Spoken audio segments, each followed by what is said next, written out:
जी, कैसे हो आप सभी। मैं उम्मीद करता हूँ आप सभी अच्छे होंगे, मौज में होंगे। आज है 9 जनवरी 2022 और आज की खबरों का सिलसिला शुरू करते हैं हम इस न्यूज़ से। ऑस्ट्रेलियन ओपन है जो कि बहुत फेमस ओपन है वर्ल्ड में। इसमें नोवाक जोकोविच जो कि टेनिस प्लेयर है उनको एंट्री देने से मना कर दिया है।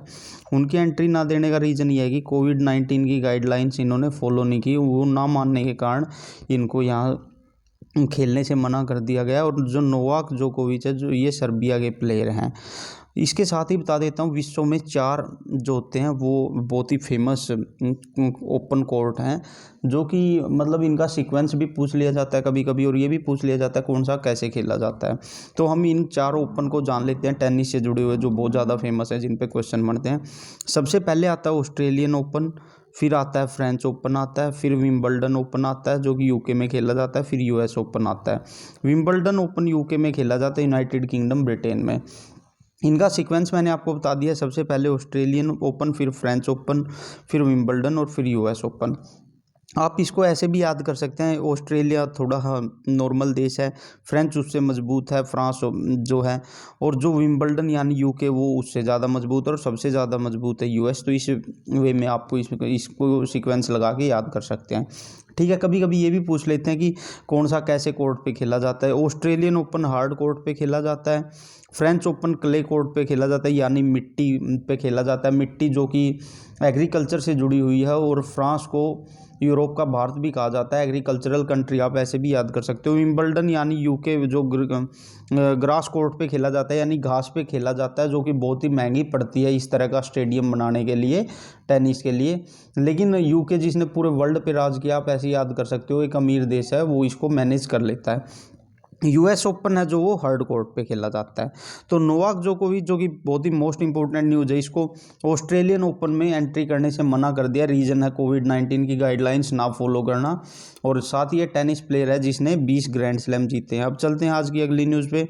कजाकिस्तान जो कि सेंट्रल एशिया कंट्री है, इसमें क्या हुआ है कि तेल और नेचुरल गैस बहुत ज़्यादा पाया जाता है। लेकिन इसी देश में तेल और नेचुरल गैस बहुत ज़्यादा पाया जाता है, फिर भी इसी देश में ये महंगा भी है। इस करके वहाँ के जो लोकल लोग हैं ना, उन्होंने बढ़ोतरी को लेकर विद्रोह कर दिया गया, जो वहाँ पे रेट ज़्यादा, चार्जेस ज़्यादा लिए जा रहे हैं उनसे। और इसमें पुलिस के साथ झड़प हुई है और इसमें पुलिस को मारा गया है लोकल लोगों के द्वारा बहुत ही ज़्यादा। इससे त्रस्त आकर कजाकिस्तान ने रूस से हेल्प मांगी और रूस ने अपनी सेना वहाँ पे भेजी है। यानी रूस अब वहाँ पर अपनी सेना भेजकर स्थिति को नॉर्मल करेगा। रूस ने क्यों भेजी है अब हमें ये जानना है। जब रूस है ना 1991 में क्या हुआ था कि रूस डिवाइड हो गया था, उससे 14-15 देश निकले थे। उस टाइम पे जो 14-15 देश थे और रूस थे, इन्होंने मिलकर एक सिक्योरिटी का अलाइनमेंट किया था यानी एक समझौता किया था जिसमें किसी पर भी कोई संकट आता है तो एक दूसरे की हेल्प करेंगे। और जो उन्होंने संगठन बनाया था उसका नाम था CSTO, collective security treaty organisation. ये भी बहुत इंपॉर्टेंट है। ये किससे जुड़ा हुआ है? कलेक्टिव सिक्योरिटी ट्रीटी ऑर्गेनाइजेशन रूस और उससे निकले हुए देशों से जुड़ा हुआ है। इसके साथ ही बता देते हैं रूस का जो विभाजन, रूस से ये देश निकले थे 1991 में, 91 में निकले थे 1991 में। ये भी बहुत इंपॉर्टेंट है। और इसी से लेकर कजाकिस्तान से रिलेटेड हम क्वेश्चन कर लेते हैं। कजाकिस्तान जो है वो विश्व का सबसे बड़ा स्थलरूप देश है। देखो कितना इंपॉर्टेंट क्वेश्चन है। ऐसे भी क्वेश्चन आ जाते हैं एशिया में कौन कौन से देश स्थलरूप हैं, और जो पूरे वर्ल्ड का सबसे बिगेस्ट स्थलरूप देश है यानी लैंड लॉक कंट्री है वो कौन सा है, वो भी कजाकिस्तान है। ये भी इंपॉर्टेंट क्वेश्चन बन जाता है। और पूरे विश्व में यूरेनियम कजाकिस्तान में सबसे ज़्यादा पाया जाता है। यूरेनियम जिससे कि परमाणु हथियार बनाए जाते हैं, स्ट्रेटजिक पॉलिसी जिससे मजबूत हो जाती है। और कोई भी देश जो कि एक ओहदा प्राप्त कर लेता है वही यूरेनियम पूरे वर्ल्ड में सबसे ज़्यादा कजाकिस्तान में पाया जाता है और इसके बाद कनाडा में पाया जाता है। तो बहुत ही इंपॉर्टेंट फैक्ट और कॉन्सेप्ट मैंने इस न्यूज़ से लेकर आपको बता दिया। अब चलते हैं अगली न्यूज़ पे। हमारी देश में एक संगठन है, एक ऑफिस है जिसको NSO यानी नेशनल स्टैटिकल ऑफिस कहा जाता है। उसने कहा है कि भारत की जो वृद्धि दर है वो 9.3% रहेगी। एक तो यही डायरेक्ट पूछ लेंगे क्योंकि जो आंकड़े जुटाने का सबसे बड़ा कोई ऑफिस है पूरे देश में तो वो है NSO। NSO ने खुद कहा है कि वृद्धि दर 9.3% रहेगी। तो ये आंकड़ा प्रमुख हो जाता है क्योंकि पूरे साल की वृद्धि दर ये बताता है। तो 9.3% आंकड़ा आपको याद कर लेना। साथ में NSO से जुड़ा हुआ फैक्ट बता देता हूँ, 1951 में इसको बनाया गया था। अब चलते हैं जी आज की अगली न्यूज़ पे। ये जुड़ी हुई है जी सिडनी पोइटियर से। सिडनी पोइटियर एक हॉलीवुड के अभिनेता थे और ये ऐसे अभिनेता थे जिनको ब्लैक यानी ऐसे ब्लैक अभिनेता जिनको ऑस्कर पहले ब्लैक को मिला था, यानी सिडनी पोइटियर पहले ऐसे ब्लैक या काले अभिनेता थे जिसको ऑस्कर मिला था। आप समझ रहे हो कितना इंपॉर्टेंट है, और इनकी अभी मौत हो गई है, यानी कि ये मर गए हैं। तो ऐसे ब्लैक व्यक्ति, ऐसे काले व्यक्ति जिसको ऑस्कर अवार्ड मिला है, जो कि सिनेमा जगत का सबसे बड़ा अवार्ड है, उनकी अभी मौत हो गई है। सिडनी पोइटियर उनका नाम था, बहुत इंपॉर्टेंट हो जाता आपके लिए, इसको ध्यान में रखना। और ब्लैक से रिलेटेड मैंने आपको बताया था, काले और गोरे में बहुत ज़्यादा भेद है पूरे वर्ल्ड में। जैसे हमारे में जातिवाद का भेद है, धर्मवाद का भेद है या क्षेत्रवाद का भेद है, पूरे वर्ल्ड में अलग अलग क्षेत्र में अलग अलग तरह के भेद हैं, अलग अलग कंट्री में अलग अलग तरह का डिस्क्रिमिनेशन है। और ऐसा ही डिस्क्रिमिनेशन हॉलीवुड में भी था। और जो इसी करके जो पहले ब्लैक जिनको ऑस्कर मिला वो सिडनी पोइटियर थे। इंपॉर्टेंट क्वेश्चन बन जाता है। और रंग भेद पे मैंने बताया भी था, अपार्थाइड मूवमेंट चलाया गया था साउथ अफ्रीका में नेल्सन मंडेला के द्वारा, और उससे जुड़ा हुआ जो दूसरा मुख्य इंपॉर्टेंट नेता था वो टूटू था। टूटू की अभी लास्ट वीक में इसकी डेथ हुई है, तो आपके लिए इंपॉर्टेंट याद रखना, आपने टूटू से इंपॉर्टेंट न्यूज़ बन जाती है। और अभी क्या हुआ है कि जो ब्लैक सिडनी पोइटियर अभिनेता है उसकी डेथ हो गई है, और उन्होंने पहला ऑस्कर अवार्ड जीता था हॉलीवुड का, जो कि ब्लैक थे।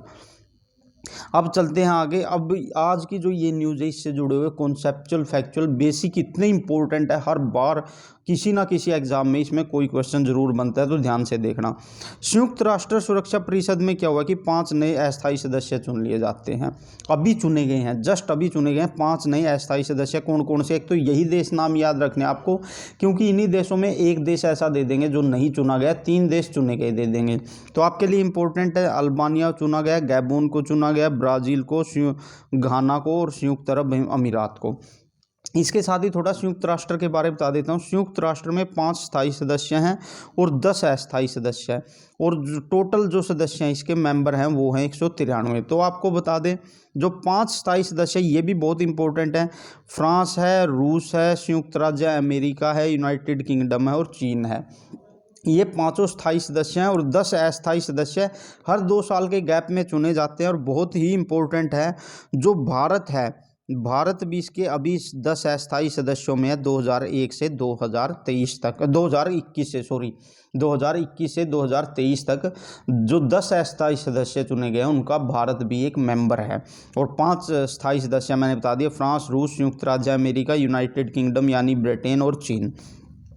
इसके साथ ही ये जो 5 स्थायी सदस्य हैं इनकी बहुत ही पावर है। कोई भी मुद्दा अगर विश्व में पास होता है तो स्थायी सदस्यों के पास जाता है सबसे पहले, और स्थायी सदस्यों में वीटो पावर होती है। और जो कोई एक देश भी उस पर वीटो कर देता है तो वो मुद्दा कैंसिल माना जाता है, यानी रुक जाता है, वो आगे नहीं बढ़ता है। तो स्थायी सदस्यों के पास इतनी पावर है। इसके साथ ही बता देता हूँ 24 अक्टूबर 1945 को, इस साल भी बहुत इंपॉर्टेंट है, 1945 को संयुक्त राष्ट्र की स्थापना हुई थी। और इसी करके 24 अक्टूबर को संयुक्त राष्ट्र दिवस मनाया जाता है। डेट भी बहुत इंपॉर्टेंट है, याद रखना। संयुक्त राष्ट्र दिवस कब मनाया जाता है? तो 24 अक्टूबर को मनाया जाता है। वेरी मच इंपॉर्टेंट है, आपको ये ध्यान में रखना है, क्योंकि 24 अक्टूबर 1945 को इसकी स्थापना हुई थी। इसके साथ ही संयुक्त राष्ट्र की भाषाओं पर भी क्वेश्चन आ जाता है। इसकी भाषा है अरबी भाषा। इसमें जो लीगलाइज भाषा है, जो ये प्रयोग करता है अपने काम में, वो भाषाएं अरबी है, चीनी है, फ्रांसीसी है, अंग्रेजी है, स्पेनिश है और रूसी है। 6 भाषाएं इसकी लीगलाइज भाषाएं या लैंग्वेज ऐसी। और संयुक्त राष्ट्र का जो हेड क्वार्टर है, इसके सभी ऑफिस का हेड क्वार्टर न्यूयॉर्क में है, यूएसए में। बहुत इंपॉर्टेंट है, सिर्फ एक हेड क्वार्टर को छोड़ के, ये इससे भी ज़्यादा इंपॉर्टेंट है। देखिए जो संयुक्त राष्ट्र है ना, उसके सभी हेड क्वार्टर न्यूयॉर्क यूएसए में है। यही यूएसए को पावरफुल कंट्री बनाता है। लेकिन इससे भी ज़्यादा इंपॉर्टेंट क्वेश्चन बनता है, जो इंटरनेशनल कोर्ट ऑफ जस्टिस है, ये भी संयुक्त राष्ट्र का पार्ट है, यानी अंतर्राष्ट्रीय न्यायालय भी संयुक्त राष्ट्र का पार्ट है। और एकमात्र ऐसा ऑफिस है जिसका हेड क्वार्टर कहाँ पर है? हेग, नीदरलैंड में है। इससे बता देता हूँ, जब 1945 20वीं सदी में संयुक्त राष्ट्र बना था, उस समय विश्व के हालात कुछ और थे। लेकिन 21वीं सदी में कुछ ऐसे देश उभर कर आए हैं जो चाहते हैं कि उनको भी संयुक्त राष्ट्र की स्थायी सदस्यता मिले, और उन्होंने 4 देशों ने मिलकर एक ग्रुप बनाया है जिसका नाम है G4। और इन G4 में जो कि स्थायी सदस्यता के लिए एक मंच पर आकर काम कर रहे हैं, आपको याद रखना है, बहुत इंपॉर्टेंट है। 4 देश हैं, भारत है, ब्राज़ील है, दक्षिण अफ्रीका और जर्मनी है। और इस समय संयुक्त राष्ट्र के सचिव हैं एंटोनियो गुटेरेस। तो इस बहुत ही इंपॉर्टेंट न्यूज़ से जुड़ी हुई फैक्ट और कॉन्सेप्ट मैंने आपको सब कुछ बता दिया है। अब चलते हैं आगे लास्ट न्यूज़ पर। संयुक्त राष्ट्र में मैंने आपको बताया था जो 5 स्थायी सदस्य हैं ना, इन्होंने एक और समझौता किया है। ये जो समझौता किया है कि वो परमाणु विस्तार नहीं करेंगे, यानी अब वो परमाणु विस्तार रोकेंगे। बहुत इंपॉर्टेंट है, एक तो स्थायी सदस्य हैं और विश्व के सबसे मजबूत देशों में से हैं, तो और इन्होंने ही कहा है कि वो परमाणु विस्तार को रोक देंगे। ये बहुत इंपॉर्टेंट है। कौन कौन से हैं? चीन, रूस, यूनाइटेड किंगडम, संयुक्त राज्य अमेरिका और फ्रांस।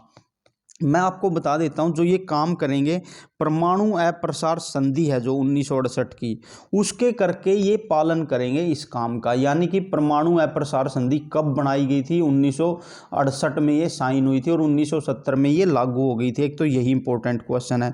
और दूसरी बात, ये परमाणु अप्रसार को रोकेंगे किस संधि के तहत? परमाणु अप्रसार संधि के तहत ही रोकेंगे। और इस संधि में 190 देश हैं, मैं ये भी बता देता हूँ। और 4 जो विश्व की प्रमुख कंट्री है वो इसका सदस्य नहीं है, आपने ध्यान रखना है। भारत, पाकिस्तान, इजराइल और उत्तर कोरिया जो हैं वो इस ट्रीटी का, यानी कि इस संधि का पार्ट नहीं है, जिसे परमाणु अप्रसार संधि हैं कहते हैं। इसको शॉर्ट फॉर्म में NPT भी कहते हैं, non proliferation treaty. Non proliferation treaty, परमाणु अप्रसार संधि का सदस्य भारत नहीं है।